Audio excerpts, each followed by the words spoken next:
Okay, we can now start our meeting. I wish to call to order the Board of Directors meeting for the Bloomington County Solid Waste Management District. And I will ask Mr. McGlasson to call the roll, please. McKim.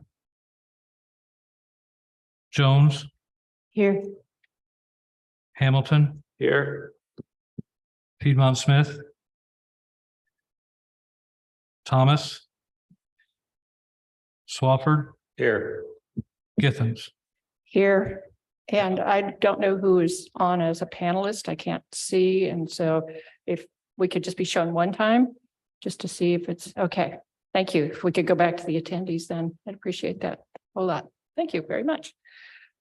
Okay, first thing on our agenda for today is CBU anaerobic digester feasibility study presentation. And I guess we're going to be kicked out. I'm sorry, I'm kicked off as something on my computer. Mr. Nelson, I wasn't referring to you. Sorry about that. Good evening, everyone. I'm Vic Kelson, Director of Utilities for the City of Bloomington. As everyone here likely knows, we have been working with the Solid Waste Management District for several months on a study of the potential for anaerobic digestion and energy recovery. Initially, we were looking at the prospect of building such facility at the Blue Tree Pool wastewater plant. It turns out that it's far better to choose a site at the Dillman Road wastewater plant.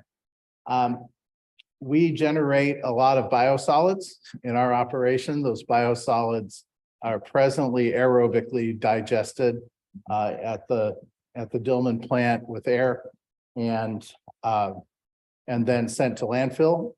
We would like to not send them to landfill, and we would like to be able to consider generating energy from those biosolids by anaerobically digesting them, collecting the gas, and then either selling the gas onto the pipeline or using a combined heat and power operation, generate electricity to help reduce both the carbon footprint and the cost of operation of the Dillman plant. So the district and the utilities department, utility service board collaborated on a contract with a large group of contractors, and our team will talk to that a little bit more.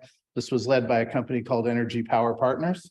The purpose of the study was to look over not just the mass balance and the energy balance of such a system, but also the finances, the economics, what incentives there are from the federal government and other governments, the different ways the gas could be used, and the overall triple bottom line of such an operation and how it would benefit the residents of the city of Bloomington and Monroe County overall. So I'd like to introduce our two presenters today, Richard Claus of Donahue and Matt Cordial of Kokosing. And they have a presentation for you today that goes over the essential material from the report. And I'm happy to be here today, and thank you for your interest. Thank you.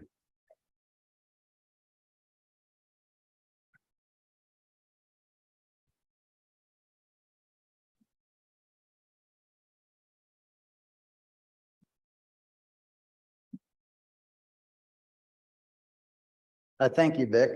As Vic was mentioning, our group of consultants was Energy Power Partners. They were the lead, and they were contracted by the City of Bloomington Utilities, as well as the Monroe County Solid Waste District.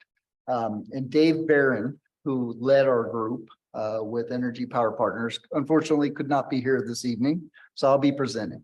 I'm Richard Claus with Donahue and Associates. We're more or less the water, wastewater, anaerobic digestion process part of the equation. Others on our team were Material Matters that assisted in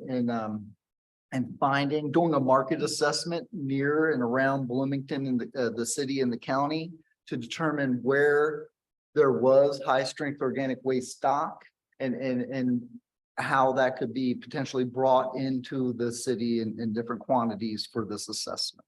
And then finally, but not last, Kokosing Industrial Contractors. And Matt Cordial was here with me today, and he'll be presenting a few slides. So they help drastically with the cost estimation parts of it. Next slide, please.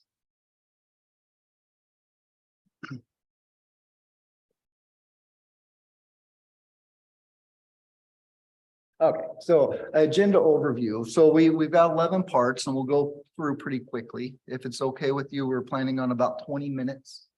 So we're going to talk very briefly about the options overview, the design basis, the biogas alternatives revenue potential, the funding mechanisms, the capital cost estimates, which Matt will be talking on, the triple bottom line analysis, the schedule, financial model, regional collaboration potential for this program, and then conclusions and findings and next steps. And we'll all be available for questions here at the end. Next slide, please. So options overview. So initially we had 16 different options. And after the draft report that was presented in February with a presentation, we narrowed it down to 10 options that you see before you. And these 10 options vary in basically 3 different criteria. How much high strength organic waste we have, either none, a low amount, a medium base case amount, or a high amount. And they also vary in funding source, whether this program might be City of Bloomington Utilities self-funded, or whether it might be a P3 private partner, a public partnership, private public. Biogas utilization is the other way. They vary very quickly. We don't need to go back. And those are combined heat and power, which is just basically making electrical energy that could offset the major electrical energy needs of the wastewater treatment plant. Or the other is making a natural gas equivalent to sell back to the pipeline. So that renewable natural gas. Okay, next slide, please. So design basis, and I'm really going to skip here, and I apologize. This is very difficult to see on the screen, but this is a flow schematic, and the next slide is going to be an aerial view of the wastewater treatment plant. And on this flow schematic, at the top, across the top, we have the normal process flow stream for all the wastewater that comes through CBU's Dillman Road wastewater treatment plant. And so in that top part, we're inserting a couple components that I'll talk about here in a moment. And then all the dark black boxes you see at the bottom are solids handling. And so starting on the bottom on the far left, we've got the Blucher pool solids from the other CBU treatment plant coming to the Dillman facility and being unloaded to be part of this. And then after that, we've got the 3 different levels, I'll say, of a high strength organic waste coming in, low, medium, or high, and those go in the storage tanks. And then that municipal sludge gets thickened, and a better consistency to go into anaerobic digestion. So the high strength organic waste, the municipal waste from Dillman and Blucher would go into anaerobic digestion. And that's where we get the beneficial biogas, the digester gas out of that process. And then from there, again, the 2 different uses of beneficial uses of digester gas, the combined heat and power or the renewable natural gas. And then coming out of that anaerobic digestion process, we have the solids. And right now, Bloomington or Dillman Road has very good belt filter press dewatering for those solids. So part of the plan would be to reuse that infrastructure. So in a nutshell, that is the plan. And where we saw that on a flow schematic a moment ago, we now see that on an aerial view. So essentially, the upper right-hand corner is the new solids handling facilities. And I skipped a little bit, and this is challenging for me without a screen, but there is a part in the top left, top center there, that's grit removal and high rate primary filtration. And right now, the Dillman Road plant, and this is getting a little bit complicated, but I'll try to simplify it, does not have primary clarification. Some treatment plants have primary treatment, and they have secondary, which is biological treatment, and tertiary, which is filters. But this plant doesn't have primary right now. What happens is all the energy that comes in through the waste stream, if you don't have that primary clarification, that energy is going on to that biological process. And those are microorganisms that breathe oxygen like us, and like us, they exhale carbon dioxide. So if you think of energy in terms of carbon, that carbon dioxide, we're losing it a lot to the atmosphere as those microbes breathe to process the waste. And then also as they multiply, that's carbon's part of their organic cell structure as well. So instead of that, if we put in these high rate primary filters, we extract that energy before it goes to that aerobic process. And we essentially scalp off that energy and send it directly to anaerobic digestion. So that's part of this process, so we can get more biogas beneficial use out of this process. I think I'm going too far here. So also to note in kind of the center of the screen where you see a lot of build infrastructure already, we are reusing extensively 2 very large aerobic digesters, and we're doing that for 3 purposes. That'll be our blended sludge storage, that'll hold our storage after anaerobic digestion, and also gravity thickened. So I think we can move on here. Next slide, please.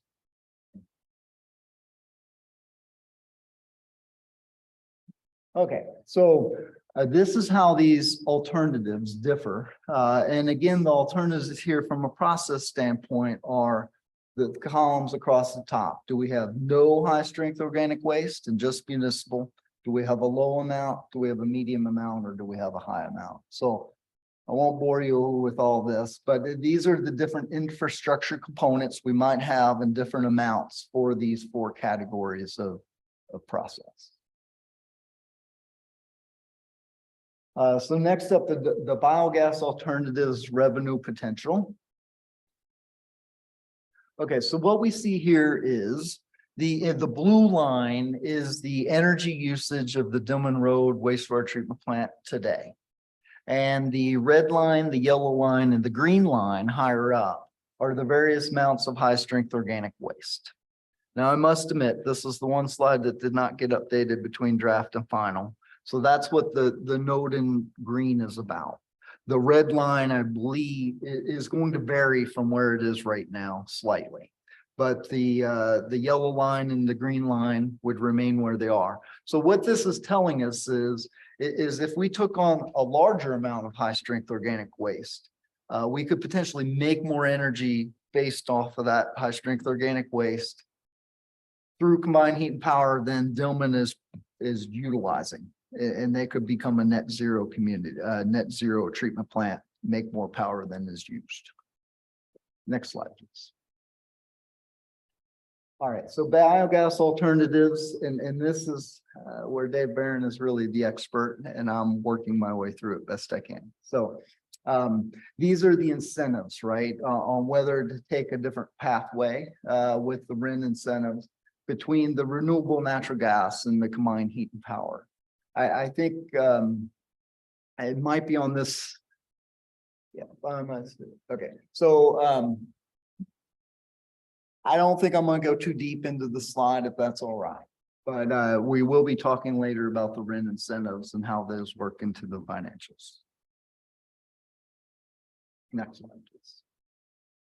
Okay, so here we have the biogas alternatives, the RIN prices over time. And in this case, we have, oh, I can't read the blue and yellow as well as you may all may be able to. We've got closed captioning that's covering that, so I don't know what it says either. You were looking at that one earlier. So this is the RIN prices, the market fluctuation over time. The part that I'm uncertain about is the difference between the yellow and. There are different categories of credits. Thank you. So different categories. You can get credits from combined heat and power would also get credits from the renewable natural gas prices. Yeah, would you repeat that into the microphone because it's being recorded and they don't catch it? Yeah, Sorry, I- no. I can- One of the two of you, if you could Okay, repeat it, so- that's all. What Vic concluded there is these are RIN credit, these are the RIN credits on two different items. One is the combined heat and power and the other is the renewable natural gas. So they have different RIN credits, and that's what the blue and the yellow are. Next slide, please. All right, so next we want to talk about the potential funding mechanisms. So there's a Inflation Reduction Act funding opportunity. And again, I don't know a tremendous amount, well, here we have it laid out before us, but the key takeaway here is there could be a credit in the value range of 6% to 50% for eligible project costs based on these following criteria. And these following criteria, we've gone through these and we feel we can meet these criteria. So we also feel that we could be up near the 50% side of that credit. And as we get to later, when we talk about schedule towards the end of the presentation, there are timelines associated with moving the project forward such that these credits can be obtained.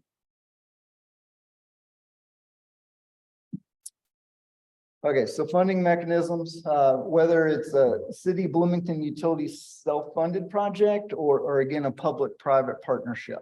And these are, there are a lot of factors either way, and these are some of those factors. So if it was CBU self-funded, it could be a 20-year bond, perhaps a 5 to 6% interest rate, could probably be lower than that with state revolving fund loans or WIFIA, which EPA is just going to have a seminar on this coming week on that form of financing. And then also, I'll have to say I'm a little bit rusty on the 48C ITC direct pay available.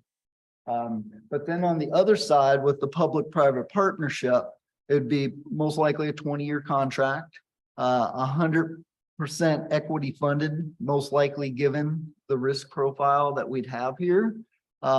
Most parties likely seeing a 10% return, and then something similar there with the 48C ITC. So I think the takeaway message there is there's less expense on the left side, CBU funded, and there's more risk perhaps on the left side as well. So there might be some balance there that makes the most sense. Capital cost estimates, and Matt will cover this.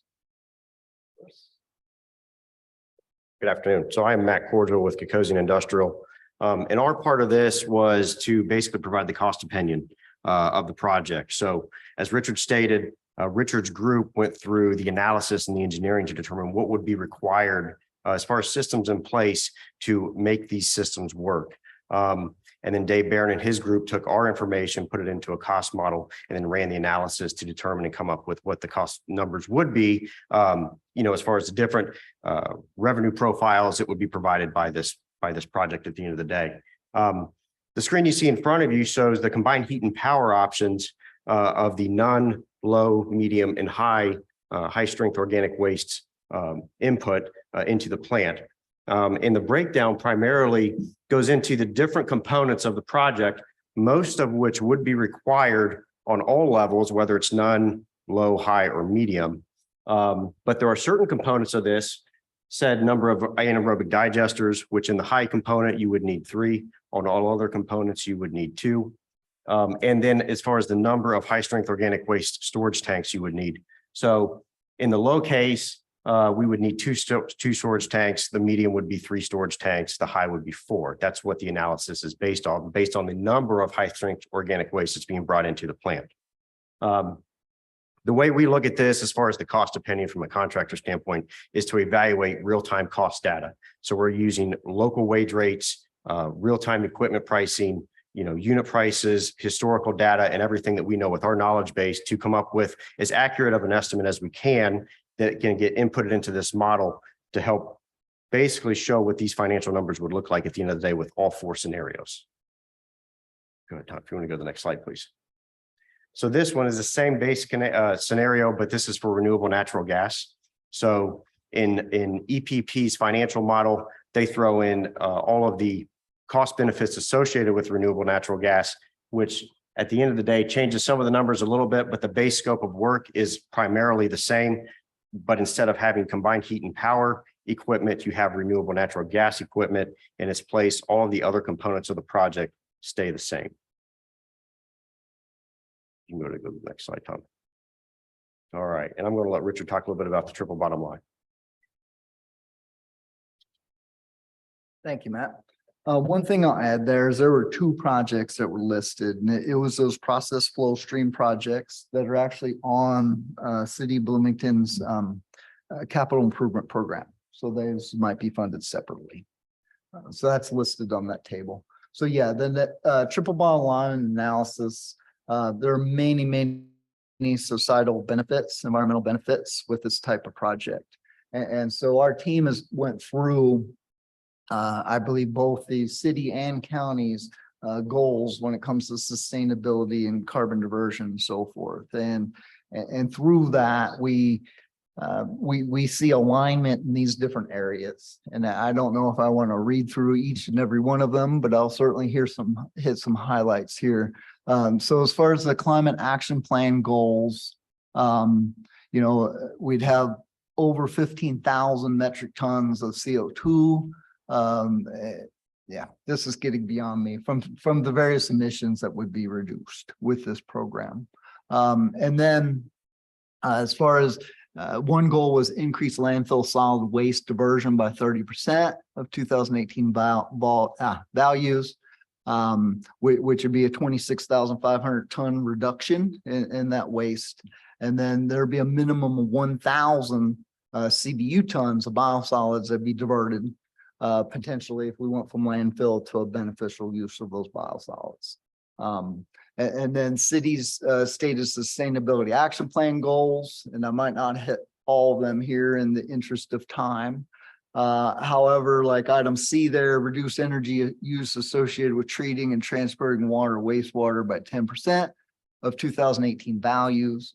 12% reduction in Blucher Pool existing processes, net reduction in Dillman Road energy use of self-generated power. So that goes back to that slide we saw before, and depending on the levels, the medium, high strength organic waste or high amounts, could be enough to potentially offset that energy use entirely.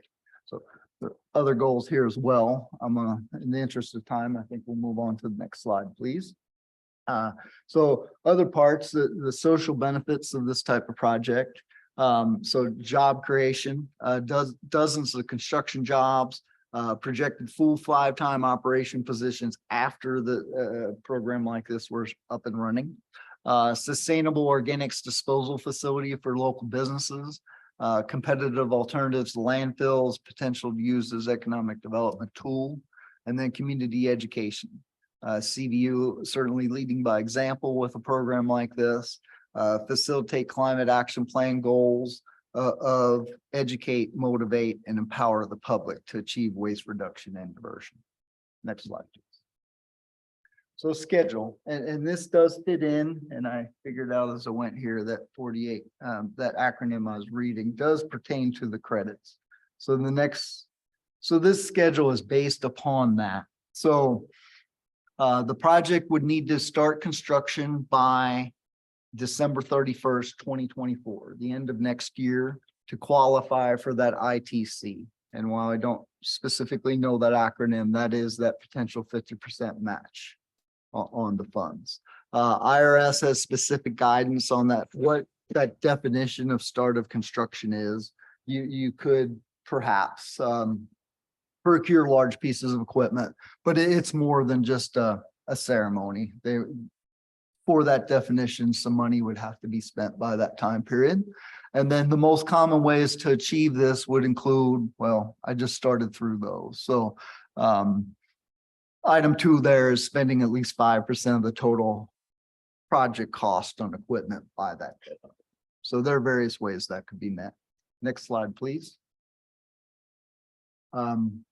Financial model. Okay, next slide.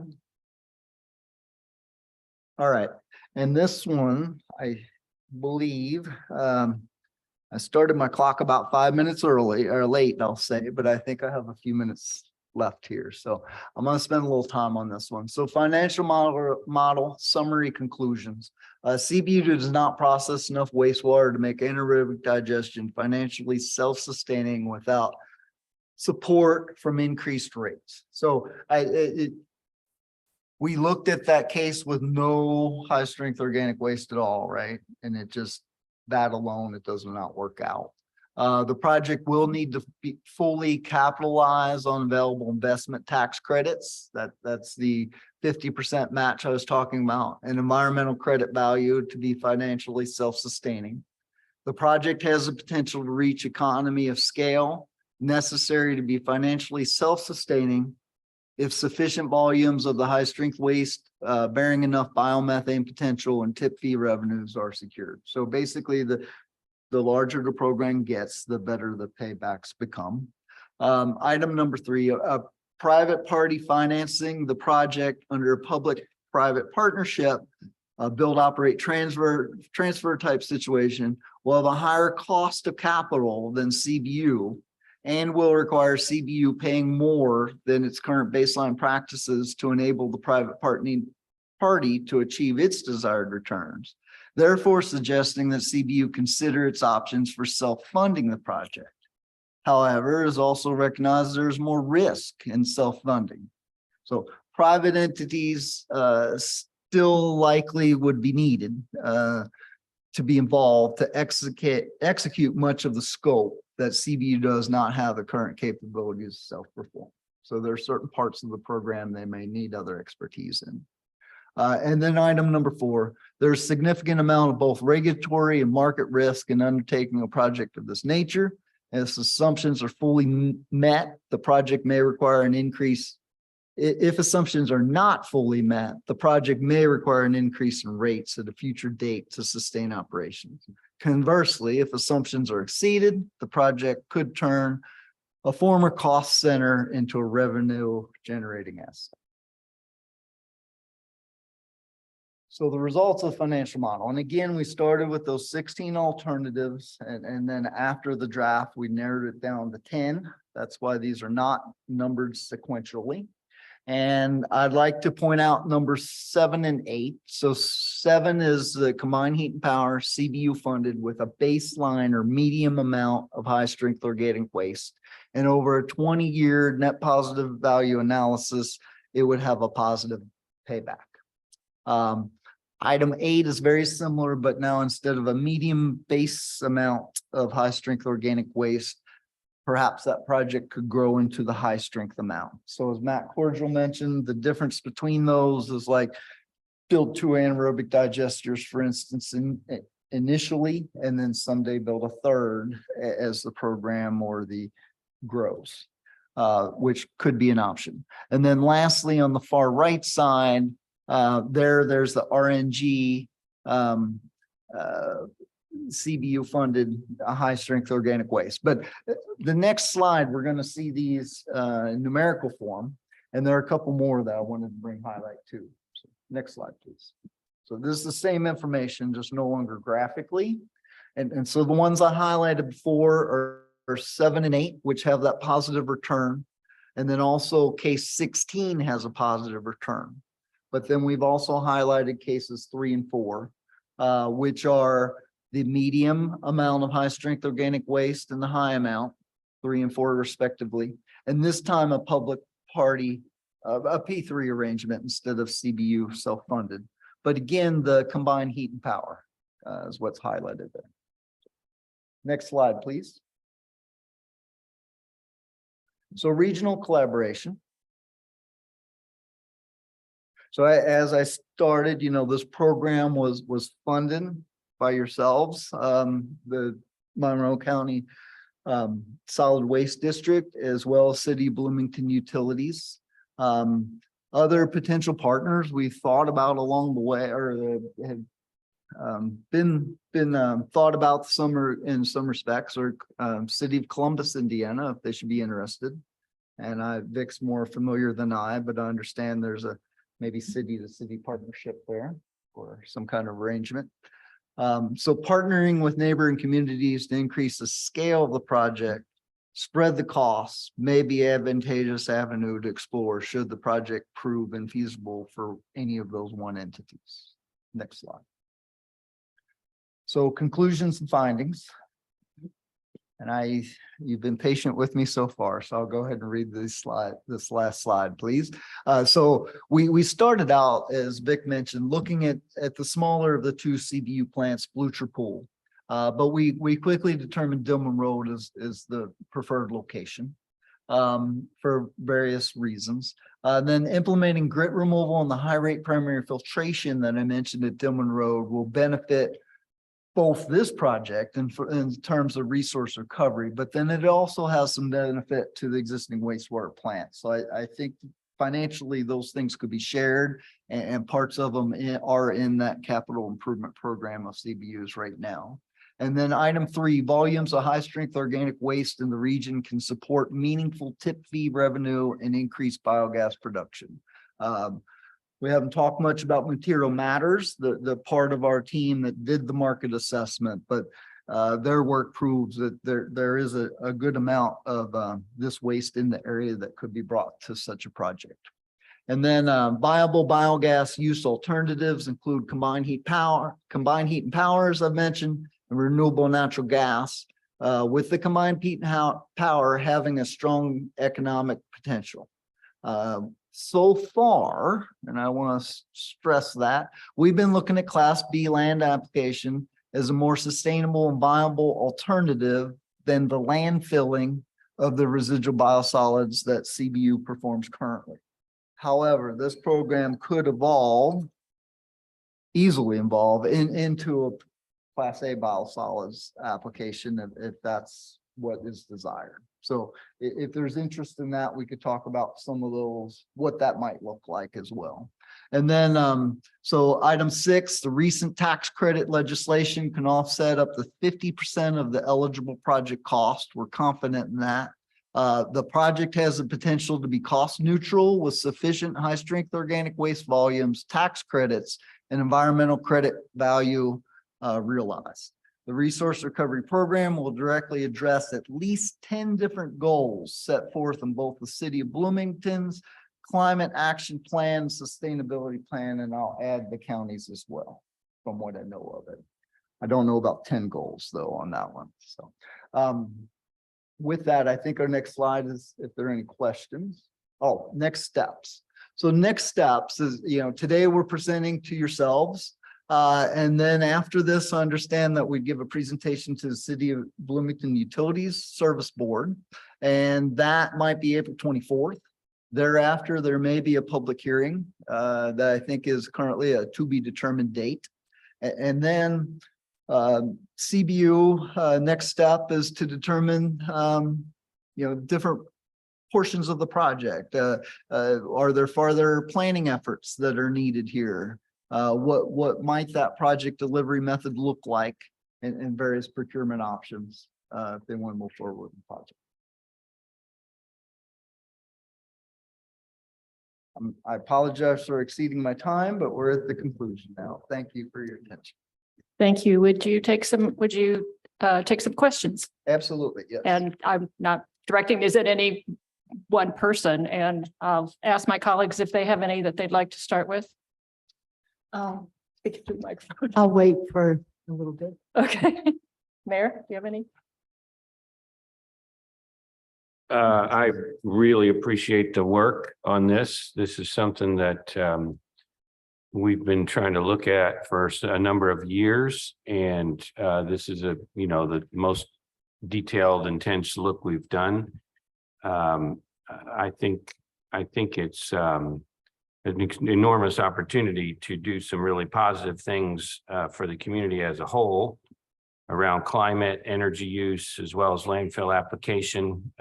Waste energy is pretty exciting. There's a lot to digest, as it were, in this. And I know if you're like me, you depend upon a lot of technical advice and expertise too, but I think it's a really interesting and important opportunity. So knowing the next step is a utility board looking at this, more public comment on this, I think is great, getting feedback from folks. I appreciate more engineers looking at it and advising us. And the only thing I'll ask about, and I don't know who this goes to, I personally would get more comfort if we felt like there was some, if possible, some private partnership that would have some skin in the game too, some equity, some upside and downside, if you will. Because and I'm not saying that's a game starter or stopper for me, but it just helps give a parallel. We have a lot of public goals, but it would be helpful from my perspective to see a way to structure it that we could have some private sector partnerships that would have, you know, incentives for this to succeed as well as much as we do. And I can think of a couple of things right off the bat that would be related to private partners. First of all, waste haulers and people who are trying to get rid of high strength organic waste. That's like brewery waste, that's dairy waste, that's other kinds of high strength waste that come from food, fats, oils, and grease from restaurants. Food waste can be processed in a system like this. So I think one of the first places you might look for partners would be in the people who are actually in the business of getting rid of that stuff. Yeah. So that would be potentially waste haulers and also producers and generators. Another opportunity that's there is that from the perspective of CBU, the analysis has all been done on the basis of generating Class B biosolids. If we wanted to generate Class A biosolids, there's a market for that out there, but that's pretty much beyond the scope of what the utilities department would want to do. But the potential would be there for a partner who was interested in taking on that composting operation and moving forward with a Class A kind of product. So that those opportunities are there. There's also the possibility of having an investor who just wants to build the whole thing. The challenge for us there is that in order for that to be, well, how do I say this? The likelihood of that project, if it were entirely privately funded, the likelihood of it making money is much lower unless you can get a lot of outside waste coming in. On the other hand, it reduces our risk. So you'd want to balance those two things. And overall, one of the questions that I tend to ask about this is the city does have goals, the county does have goals for climate action, emissions reduction, and all these other things. Nothing we do to achieve those kinds of goals is going to happen for free. They're all going to cost money. So one of the questions that I have is, even if it doesn't make a profit, which it'd be wonderful if it did, but even if it didn't break even in terms of the cost and benefits financially, do the social benefits and offset some of that? And also, is this the least expensive way to achieve the climate goals that we've set as a community? And that probably should enter into the calculation as well when you're thinking about whether to pursue something like this, even with a private partner. So I wish I understood all this much, much better. I feel like a novice at some of this, but how much high strength organic waste does CBU currently produce? I knew you were going to ask me that. Well, it's in the tens of thousands of pounds per month. We get oil, or we get fats, oils, and grease delivered to the Dillman plant. We don't treat it. It sits in a lagoon and basically oxidizes in the sunshine. So I can get you the exact number and I'll email it to you tomorrow. so where does that fit in terms of the volume that's described in this report? Does that fall into the high, medium, low, It's a high strength waste. So it goes in as a high strength waste. but the volume of On it? the volumes are low, but the strength is high. Right, okay, Yes. right, yeah. So if we're not producing enough to make this economically feasible locally, you've already mentioned or was Richard mentioned perhaps something like this, Columbus, but where would other high-strength organic wastes come from and how is that going to come to us? Is it going to be filtered? Is it going to have these other processes done to it first? And how does that impact the cost? Could you go to a mic? I'm sorry, could you go to a microphone? That's all. Well, I can comment. on Yeah, it. yeah, yeah. Yeah. The way that would happen is already at the Dillman plant, we turn away wastes, high strength wastes that come from outside of Monroe County.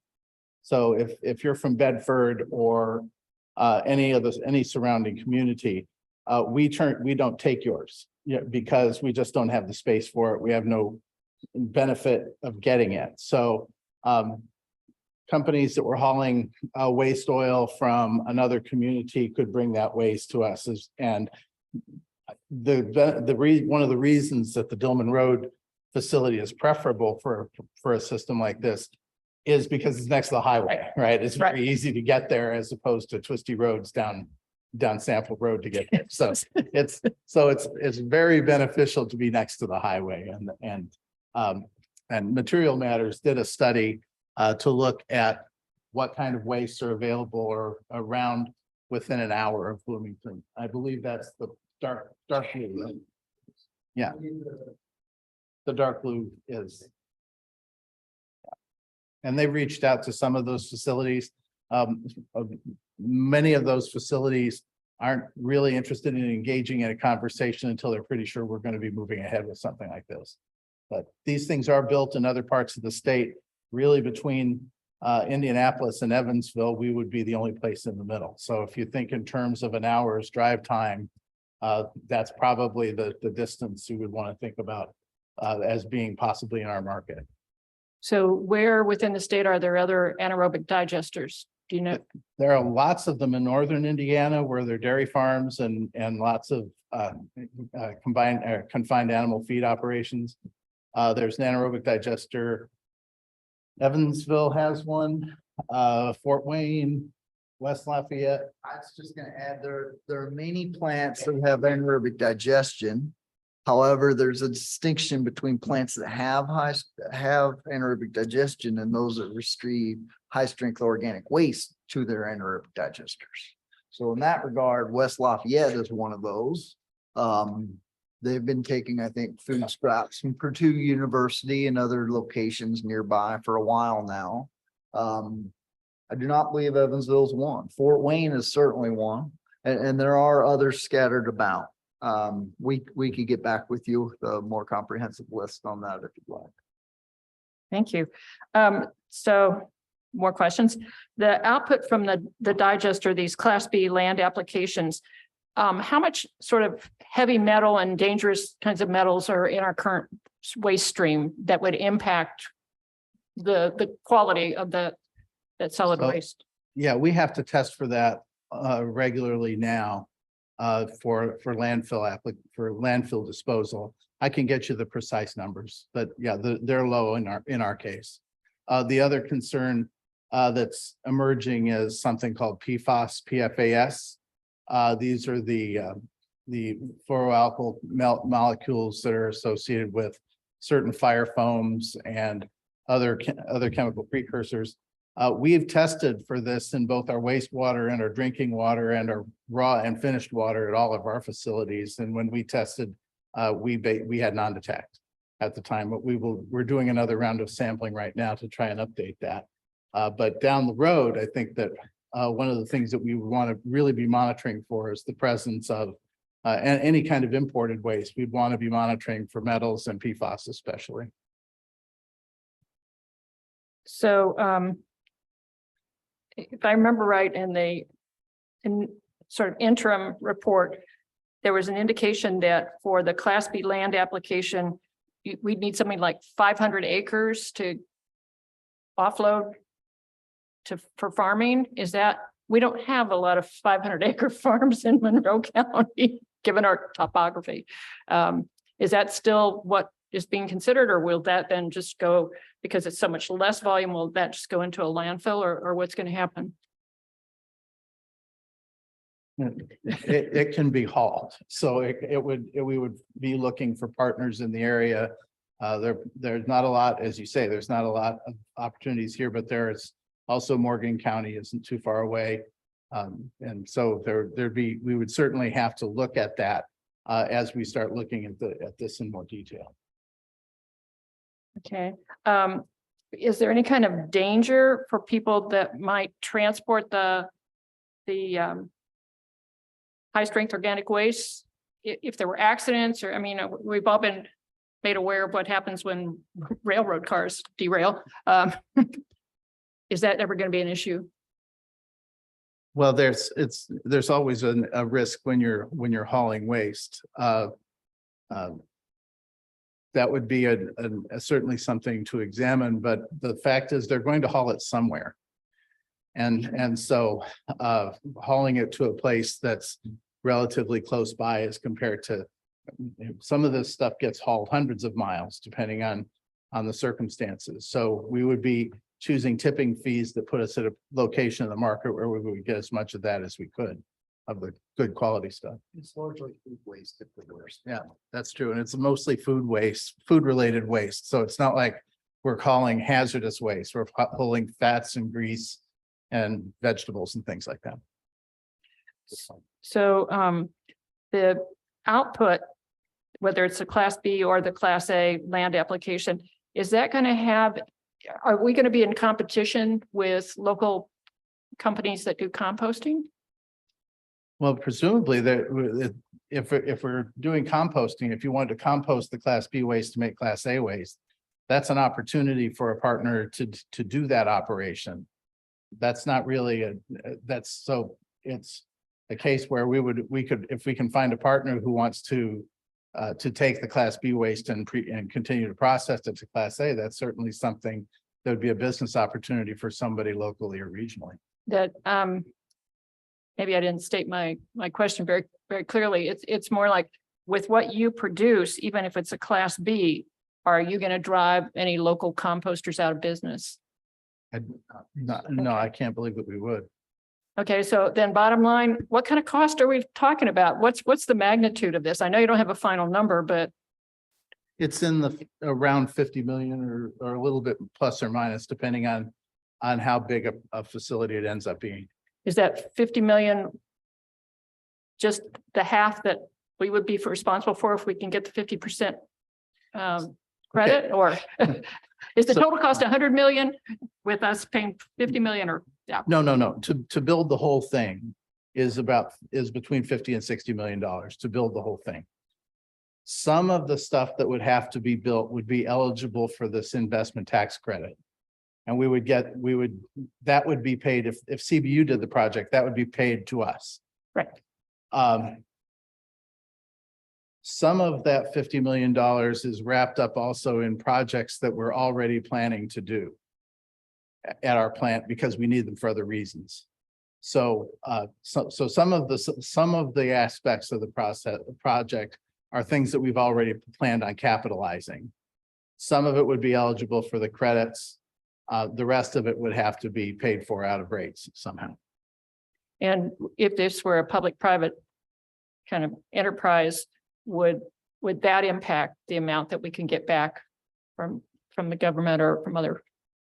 Yeah, it would, because we would be paying them for their service and providing this. Would the public-private enterprise be eligible for the 50% for the part? I'm saying, does the private part of it make them less eligible for some of the government?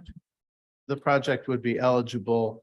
I think one of the aspects of the project, or one aspect of it, would not be eligible. I think that was there's an additional benefit for municipalities, I think, based on whether you're paying prevailing wages for the workers. Thank you. Thank you.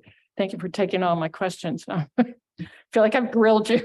Did you have any questions now, Commissioner Jones? No, I had a feeling that probably I wouldn't once you were done, but I will say that it would take a whole lot for me to be at all comfortable with land application of Class B outputs. That in a community, admittedly, a transient community that doesn't have a terribly long memory, but there are a lot of people here who still remember when PCBs seemed to be absolutely fine to put all over our county. And we're still paying for that now. And we just don't know what we're going to find in the future. This is a risk that, to me, is too great to take. Thank you. I really appreciate the questions. As I think it from this board's responsibility and our mission is to minimize, our mission is to minimize landfill use, right? That's kind of our core. The core of the mission is to reduce the amount of material going to final disposal, which would be landfill or incineration. Yeah. And so from our perspective, I think it's trying to look at it from that lens. How much would this project do to improve that? I think I really appreciate the collaboration on helping look at this study. I think we haven't put in our mission, I guess, kind of the direct, what is our role in climate change, more largely sustainability, et cetera. But one of the things I'll want to understand is if this is built, what are some of the outcomes that we'd see? And if it's not built, what are some of those outcomes? Where are the high strength wastes going? What's happening with them, both in terms of land application, landfills, as well as carbon impact? But I think it's really interesting and exciting. It's hard work. It's complicated. And again, I'll want to be talking to more people about it, but I'm really appreciative to learn about it and of your work on it, and look forward to hearing more from your boards of directors and the public and such. But I know it's something that's been thought about for a long time, and really appreciate the progress. I think it's exciting. Thank you. Are we ready to let Richard and Matt and Vic off the hook at this point? Thank you all for being here today. Thanks a lot. Thank you. Thank you so much. Thank you. Okay, so now I guess we go back to the rest of our agenda. I will note for the record that the executive committee executive session notes from February 27th, 2023, and the executive committee meeting minutes from February 27th, 2023 have been included in your packet for your review. And then those have been approved by the executive committee. Then I'll go on to the approval of the March 9th Board of Directors meeting minutes. Do I have a motion to accept these? Move approval of the March 9th meeting minutes. Do I have a second? I wasn't there, but I'll second it. Thank you. Thank you. We have had City Council person Isabel Piedmont Smith go over these, and she goes through them in fine detail. So I'm sure that yes, I have reviewed them as well. So if there's no comments or corrections, call for a vote. Jones, Yes. Githens, Yes. Swafford, Abstain, I wasn't there. Hamilton. If I abstain, do we still pass them? No, Yes. motion passes. Okay, thank you. Okay, we will now go on to the controller's report. First, cash flows. Hello.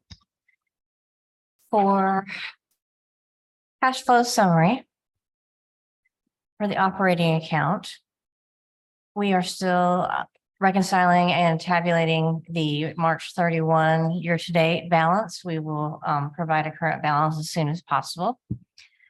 For money market savings, we have $462.78. For closure bond debt, we have $7,848.57. For capital, we have $45,541.36.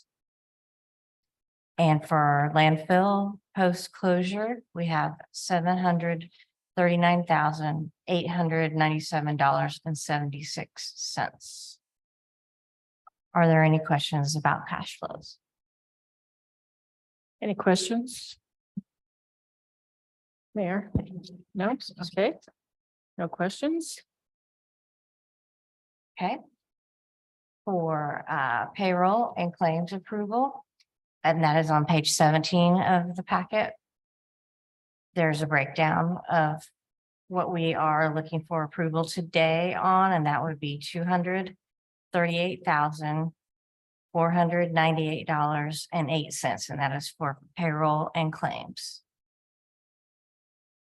Are there questions about the payroll and claims that are shown here in the? Okay. Do I have a motion then to accept the cash flow? I'm sorry, to accept the payroll and claims report? Move to accept the payroll and claims report. Second.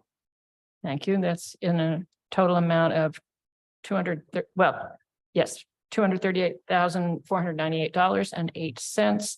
Again, any questions or comments? Then, Mr. McGrath, call for, I'm sorry, I'm going to ask for a language clarification. Was the motion to approve or to accept? approve. Sorry, So.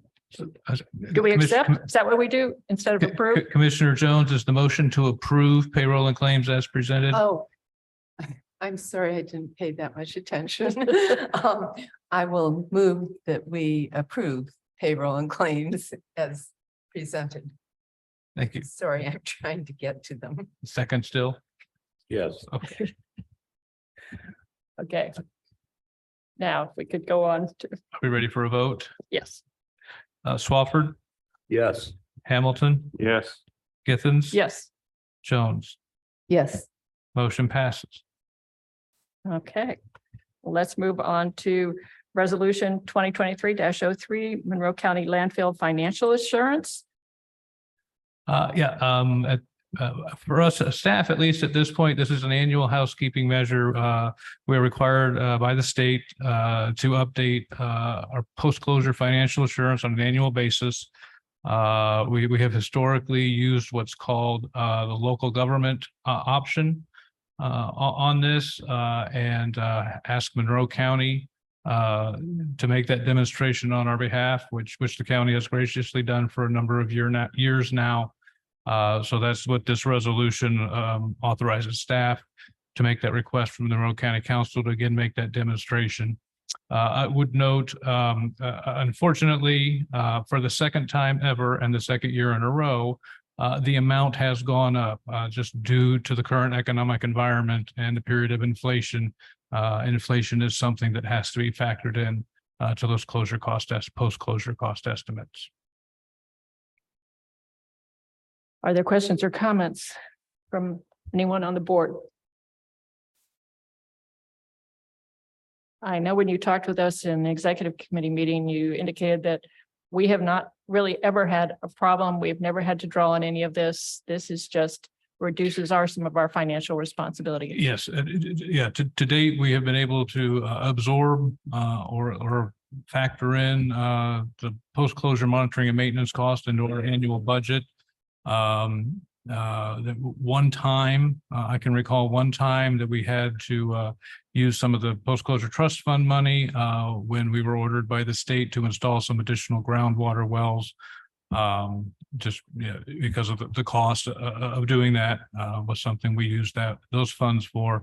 And as we tell the council every year, we obviously have that fund that's upwards of $750,000, and we would always exhaust those funds before ever asking the county for any assistance. So if there are no questions about this, then I call for a vote on resolution 2023-03, 3-03 on the Monroe County landfill financial assurance that you. Oh, we didn't do a motion. Okay, We need a thank motion. you. You're more awake than I am. I'm sorry. Well, but I Here. don't. Here's where Okay. I went ahead and printed this out for myself. So, yes, Move approval of resolution 2023-03 Monroe County landfill financial assurance. Second. thank you. We now have a motion in the second. And you will then take this to the county council for their approval, correct? Yes, After we- staff has the agenda request prepared. We were just waiting on the resolution to be approved so we could submit that. And we'll try to take that to the council at their May 9th meeting. Thank you. Now call for a vote. Thank you, Mr. McGrath. Githens, Yes, Swafford, Yes. Jones, Yes. Hamilton, Yes. motion passes. thank you. Now we'll go on to resolution 2023-04 for additional appropriation. Yeah, and I am going to start by pointing out a typographical error in the memo that is on page 44 of the packet. I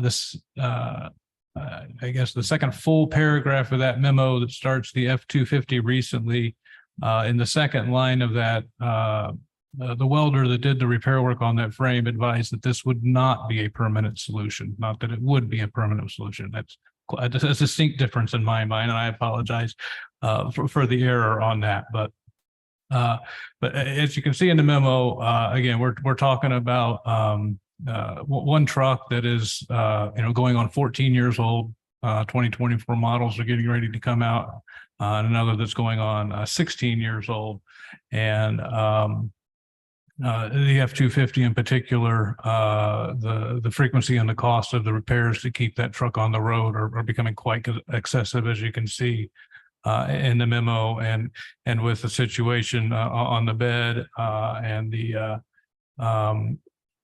costs, or I guess the repairs that have been recommended to us related to the front end of the cab on that truck, we're now getting to a point where there's a reliability and a safety issue for our staff, as well as to have that vehicle on the road in particular.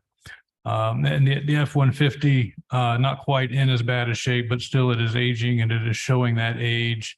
It is, again, it is 16 years old, and it is something that we were already starting to look at replacing as well.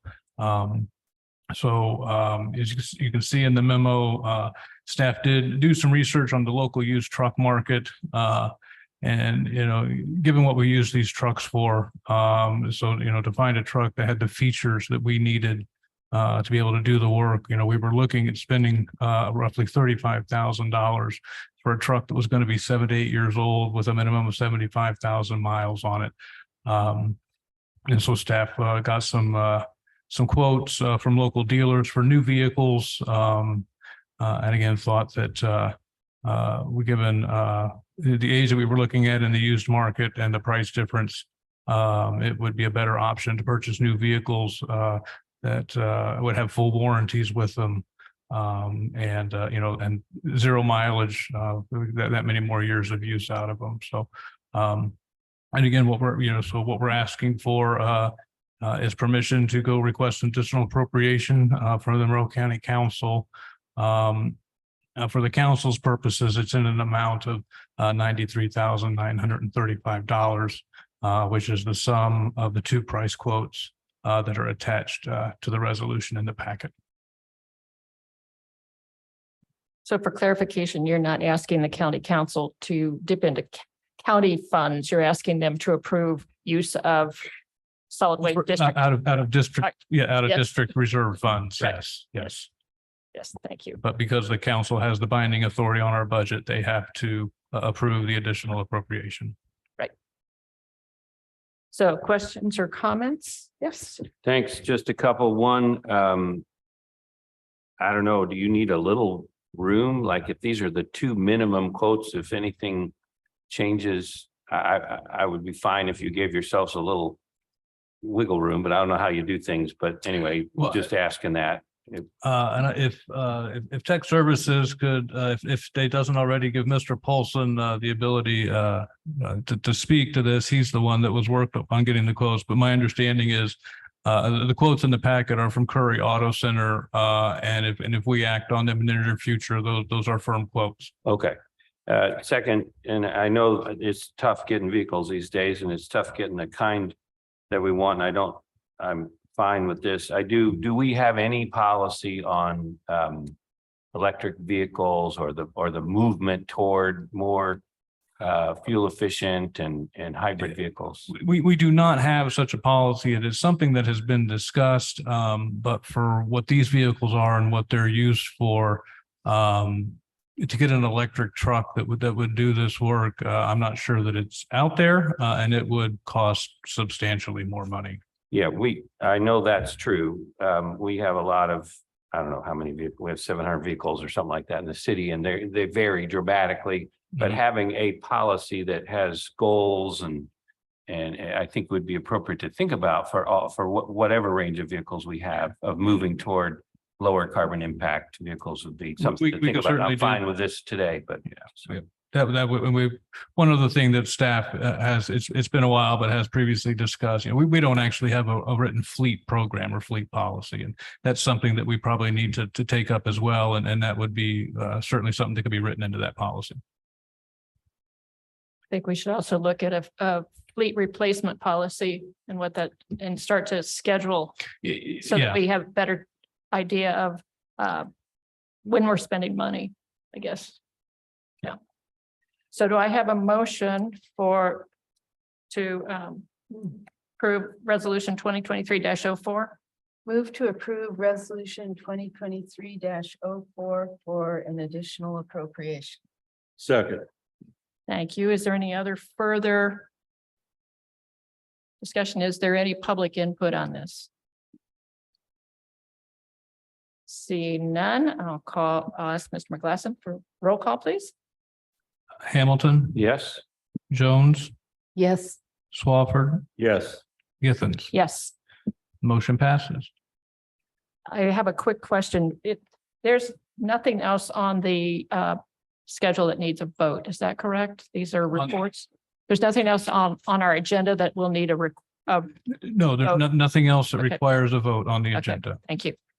Okay, then let's move on to the multifamily residential complex composting pilot project update. Sorry.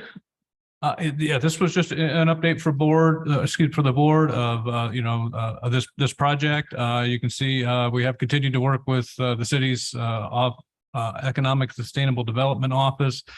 We are still working out the details of the funding agreement, but did want to go ahead and get the request for proposals that you can see is beginning on page 55 of the packet is included. That was issued on March the 31st. We've asked for proposals to be due by April the 24th. Do have one entity that has responded and asked some questions. So we anticipate that there'll be at least one entity that will be submitting a proposal. And we'll see if we hear back from any of the rest. And the plan would be to bring those proposals to the board at their May meeting for consideration. Excellent. Thank you. Are there any questions on this? From anyone? Okay, then let's go on to the Orange Bag program cost review. Just another update for the board based on some previous discussions we've had about what some of the retailers were charging for orange bags that was potentially in excess of the fees established by the board in the fee resolution, which led some to discussions and question about some vendors contacted me in response to a letter that was sent out asking about the discount that they're currently provided and whether or not the district had or could consider increasing that discount due to some of their increased costs that they've experienced over the past couple of years. So we did put together some data we get in the memo on page 64 of the packet. And you can see, the program is certainly on sound financial footing at this time. We do We do have some known cost increases that are coming up. The big one being the cost of the bags themselves. There is a pretty good price adjustment clause in that based on the current CPI, which is not the best number right now. So we did put this together, did review this with the executive committee at their last meeting, and the executive committee decided that that they didn't see a need to make any adjustment to that vendor discount at this time, but did not rule it out in the future. So just bringing that update to the board. Certainly be happy to entertain any thoughts or questions, related to that discount or the Orange Bag program in general. Questions or comments from my colleagues on the board? I was in the meeting, the executive meeting, so was part of that initial discussion. Yeah. So if there's no questions or comments, one of the things that we found interesting was that the Kroger stores are the ones that are selling the bags the most. That was just intriguing. I hadn't realized. The volume sold by the various vendors, retailers that do sell them for us, what was some interesting data. I would note, it was brought up in the executive committee meeting, the Kroger Seminary Square, not to single them out, but they did go through a period where they did not order any bags, but they did just in the past month, did order some. But to me, it also makes sense that they would be one of the lower volume resellers, given where they're located in relation to the people most likely to use those rural sites that have the orange bags. Yes, thank you. Okay, it's time for the CAC report, and we have Mr. Winio with us. Thank you. It's good to see you. Indeed. Likewise, afternoon, board members. As you can see in the report, there is not much to report. We did not have our meeting last month. I will just point out that the next page in the packet, 67, is just a copy of the minutes that were taken from the first attempted joint CAC board meeting. They have not been approved yet. They were going to be in the March meeting, but they will likely be approved before the next joint meeting, which is going to be taking place next week, because the CAC meeting immediately precedes it. So there may be some small changes, but just wanted to make it available for reference. CAC activity is really pending this next joint meeting, which is when we'll be discussing the 5-year management plan and then setting up sort of a year strategy to act on that plan. So I'd be happy to answer any questions if you have any. So our next proposed joint meeting is what date and time? I know I've got it on my calendar. Indeed. The date will be Thursday, April 20th. It will be at 6:30 p.m. for the joint portion, and it will be in room, oh goodness, 100B. 100B in the North Showers. Yeah, Showers Building North. Thank you. Yes, thank you. Thank you. It's good. Okay, we're ready for department reports. So, Mr. McGlasson? And I will follow up on Mr. Winnie real fast, and just to make the board aware of and for the minutes that are included for that last joint meeting, even though there wasn't a quorum of the board present, there was a quorum of the CAC present. So legal counsel advised that the CAC should produce minutes for that meeting. So we had them do that. I guess I'll try to get through kind of fast. The legislative update. You can see the Senate Bill 33, which is the solar panel decommissioning and disposal study, has been forwarded to the governor at this point. After the Senate concurred with the House amendments. So that, again, that is just a study, but that study will occur. And it'll be interesting to see what that comes back with. That's certainly something that Bloomington has a lot of solar panel, number of communities around the state. It is something that they'll need to deal with in the coming years. So, I guess one other, I guess two other bills that do want to point out. House Bill 1167, which has to do with the live streaming and archiving of meetings. The way that bill currently sits. this board would be subject to that rule, that law, because we meet in here where the county council meets. I think it's either the commissioners or the county council, but if you meet in the room where the financial or the legislative body of the county meets, then you're subject to that. The CAC meeting in room 100B would not be subject to that rule. But it does look like it's going to go through. There's still some questions hanging out there. Detailed things like, does closed captioning have to be on the archived video? There's also something in there about having minutes attached with when you post the archived video, but you're not going to have the minutes, approved minutes the day after the meeting. So there's some details, some questions still to be worked out with that, but that is looking like it's going to move forward. And then the other one that I wanted to point out, House Bill 1512, Solid Waste Matters. What this bill is doing is basically continuing a pilot program was started a couple of years ago to try to expand recycling efforts in Marion County. And they're extending that. They're adding more money to it.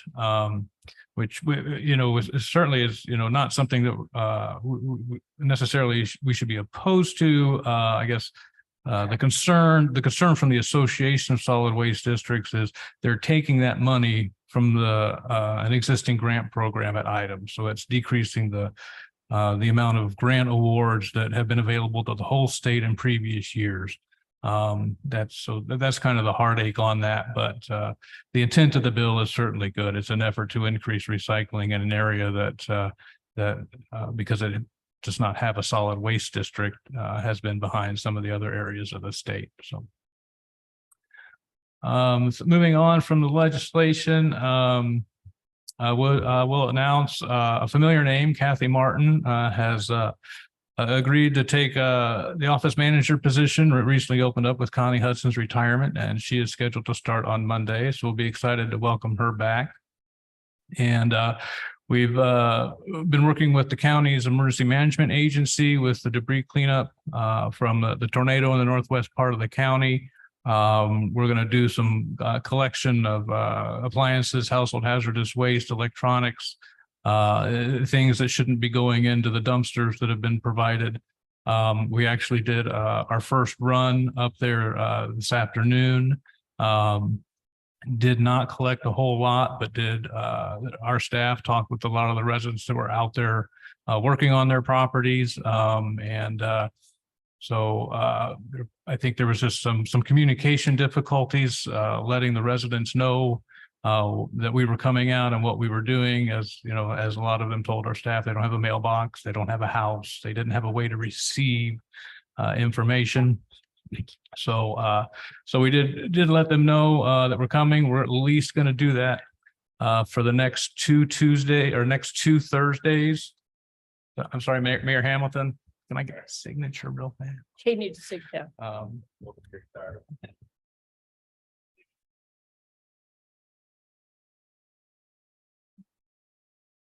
Sorry about that. So we're certainly, excited to be able to help the residents, help the county with the disaster recovery. And hopefully we can get a lot of things that would, be difficult for them to otherwise dispose of or put, cause potential hazards to the area if they didn't get taken care of. Thank you. We are currently negotiating a host fee agreement with Rumpke Waste and Recovery for the new facility here in Monroe County. And the most recent information I have, they are looking at a May 16th opening for that facility. And it's our intent to have a final version of the host fee agreement to bring to the board for consideration at the May meeting in advance of that facility opening. So we would have that in place when the facility opens. I guess lastly, I would we're making a change for our Earth Day this year. The last few years, we've done compost bins and rain barrels. This year, we've decided to go back to tree seedlings. We'd had a number of requests from residents. They missed us doing the tree seedlings, which is what we were doing before the compost bins and rain barrels. So this, again, this year, in recognition of Earth Day and Arbor Day, Earth Day being April the 22nd, Arbor Day, April the 28th, we'll be distributing tree seedlings at our administrative building between April 19th and April the 22nd. We'll also have doing some partnering with Canopy Bloomington this year for the event. So they will have volunteers on site to provide guidance and some assistance to people and helping them select the right type of seedling for the area that they have to plant the tree, and give them some guidance on how to best plant and care for the tree so that it can flourish once it's in the ground. And with that, I would answer any questions. No. Well, actually, you're good. Actually, do you know what the different varieties of trees are? I do not off the top of my head. That's okay. I apologize, but We got an no, email. no calorie pair. I know that. Yeah. I think that one was a pecan tree and the other was the That's right. choke. Choke cherry. cherry. Choke cherry. That's right. Yes. God, sorry. I did read that one. Yeah. I did too. Just didn't remember. Tech services, we're going to need Joey Long to be able to speak and share video.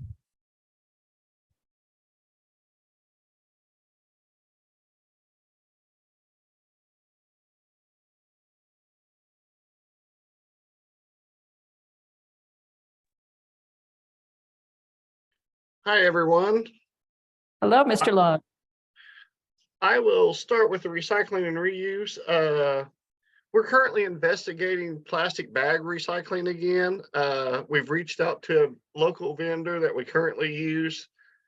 We're in negotiations, talking to them about recycling bale and plastic bags and sending to them again. We're waiting on a list of restrictions, what they want and don't want, what can and can't be recycled, and to see if it's feasible for us to start recycling grocery sacks and, your bread bags, Ziploc bags, all that stuff. We just currently waiting on a list for that. So we're hoping that we can start offering that recycling once again.